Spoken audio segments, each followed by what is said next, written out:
રાજ્યમાં અનેક જિલ્લાઓમાં ખેડૂતો પ્રાકૃતિક ખેતી તરફ વળ્યા છે, ત્યારે ખેડૂતો પ્રાકૃતિક ખેતી કરીને પુષ્કળ આર્થિક લાભ કમાઈ રહ્યા છે. ત્યારે પાટણમાં પણ પ્રાકૃતિક ખેતી કરીને ખેડૂતો આર્થિક લાભ લઈ રહ્યા છે. રાજ્યપાલ આચાર્ય દેવવ્રત અને રાજ્ય સરકારના પ્રચારને લીધે રાજ્યમાં ઘણા ખેડૂતો પ્રાકૃતિક ખેતી તરફ વળ્યા છે. યુવા પ્રગતિશીલ ખેડૂતો હવે પ્રાકૃતિક ખેતીને એક નવા વ્યવસાય તરીકે અપનાવી સફળ બની રહ્યા છે.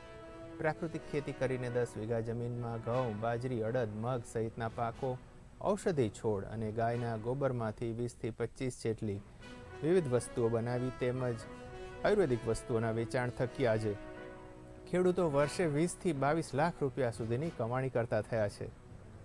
પ્રાકૃતિક કરવું હોય તો એની પાછળ તનતોડ મહેનત તો કરવી જ પડશે. અને અમારું આખું ફેમિલી આ ફિલ્ડની અંદર મતલબ ગૌશાળાની અંદર સામેલ છે અને બધા આની અંદર ખેતી કરીએ છીએ. આની અંદર વાર્ષિક પાકોની અંદર અમે અડદ, મગ, ઘઉં, બાજરી આ બધું ઓર્ગેનિક ખેતી અમે કરીએ છીએ આની અંદર.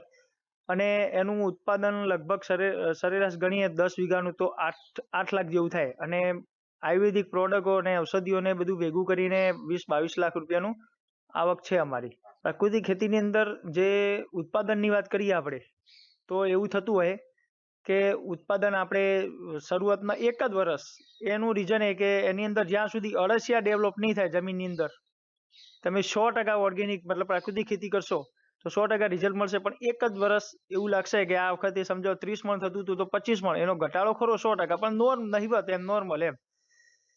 બીજા વર્ષથી તમે 100% મતલબ જીવામૃત, આચ્છાદન, ઘન જીવામૃત, વાસા એનો ઉપયોગ કરશો તમે, અને કેમિકલ રાસાયણિક એકદમ 0% સ્ટેજ ઉપર તમારે લાવવું પડશે. 1% બી તમે કેમિકલ નહીં છાંટો અને અળસિયા આવી જશે તો 100% તમારે એની અંદર સફળતા મળશે.